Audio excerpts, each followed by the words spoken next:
வணக்கம் ஃப்ரெண்ட்ஸ். பைத்தானோட ஹிஸ்ட்ரியை பற்றி தெரிஞ்சுக்கிட்டு நம்ம என்ன பண்ண போகிறோம்னு யோசிக்கிறீங்களா? நீங்கள் எந்த ஒரு துறையை சேர்ந்தவங்களாக இருந்தாலும் அந்த துறையில் புதுசாக ஒரு கண்டுபிடிப்பை நிகழ்த்தினோம்னா அந்த துறையில் ஏற்கனவே என்னெல்லாம் க்ரியேட் பண்ணியிருக்காங்க, அதோட ஹிஸ்ட்ரி என்ன அப்படின்னு தெரிஞ்சுக்கிறது ரொம்பவே முக்கியம். நம்ம பைத்தானோட ஹிஸ்ட்ரியை பற்றி பார்க்கறதுக்கு முன்னாடி ஃபஸ்ட்டு ப்ரோக்ராமிங் லாங்குவேஜ்னால் என்னென்னு பார்த்துருவோம்.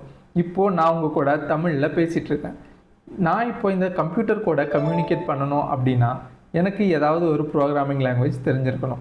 சுருக்கமாக சொல்லணுன்னா ப்ரோக்ராமிங் லாங்குவேஜ் அப்படிங்கிறது ஒரு டாஸ்க்கை கம்ப்ளீட் பண்ணுறதுக்காக கம்ப்யூட்டருக்கு நம்ம கொடுக்கக்கூடிய செட் ஆஃப் இன்ஸ்ட்ரக்ஷன் தான் ப்ரோக்ராமிங் லாங்குவேஜ்னு சொல்லுவோம். மனிதர்களாகிய நம்ம கம்யூனிகேட் பண்ணிக்கிறதுக்கு நிறைய லாங்குவேஜஸ் இருக்க மாதிரி ப்ரோக்ராமிங் லாங்குவேஜஸும் நிறைய இருக்குது. அதில் ஒன்று தான் பைத்தன். சரி, பைத்தனோட ஹிஸ்ட்ரி இப்போ நம்ம பார்ப்போம். கைடோ வேன் ரோசம் அப்படிங்கிற டச் ப்ரோக்ராமர் தான் பைத்தானை க்ரியேட் பண்ணார்.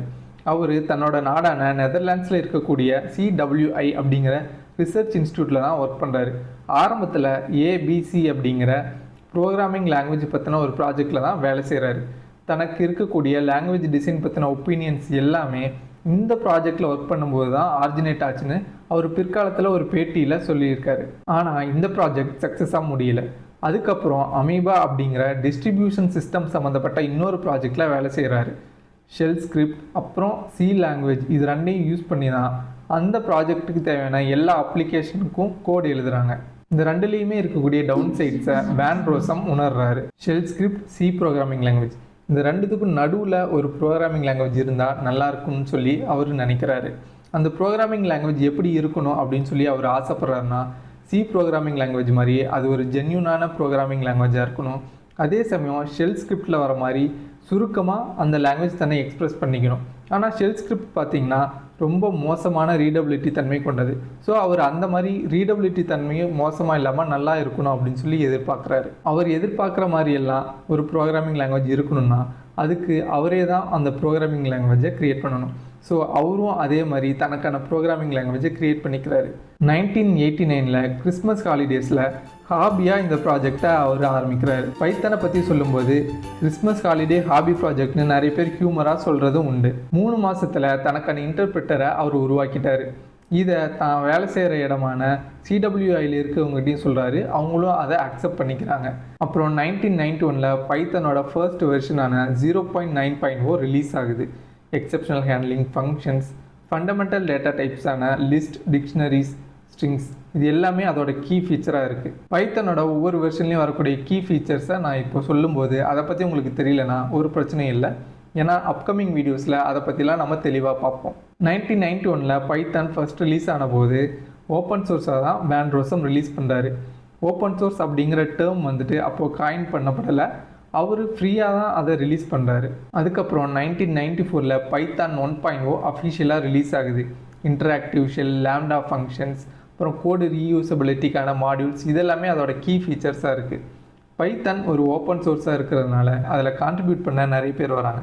அப்படி கான்ட்ரிபியூட் பண்ணக்கூடிய ஒருத்தர் இன்னொருத்தரை கிரிட்டிக் பண்ணுறதும் நடக்குது.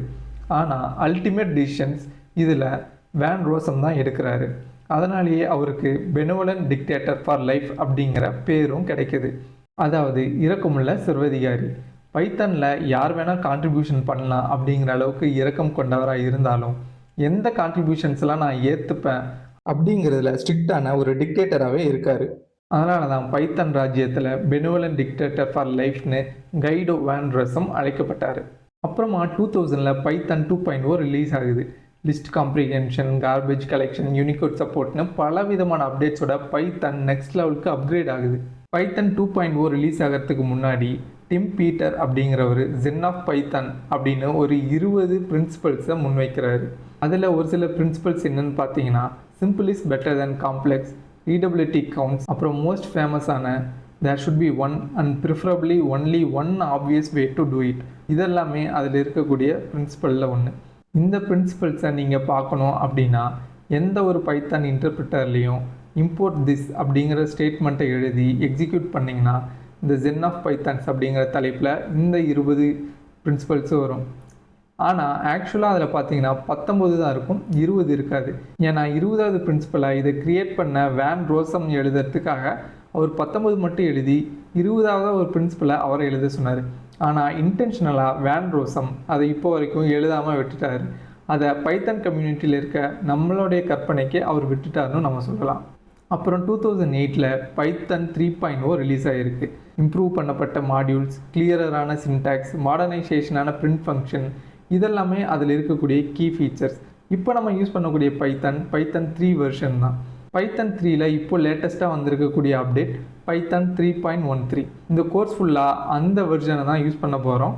அக்டோபரில் பைத்தன் 3.14 ரிலீஸ் ஆக போகிறதா பைத்தன் வெப்சைட்டில் அனௌன்ஸ் பண்ணியிருக்காங்க.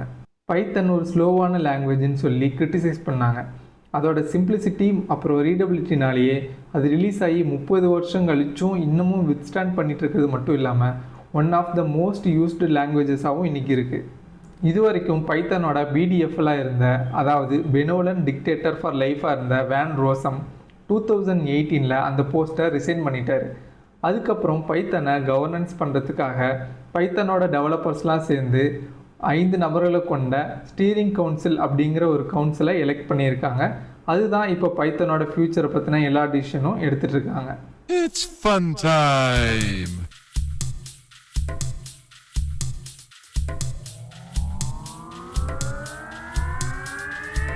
ஸோ இதுதான் பைத்தனோட ஹிஸ்ட்ரி. தேங்க்ஸ் ஃபார் வாட்சிங்.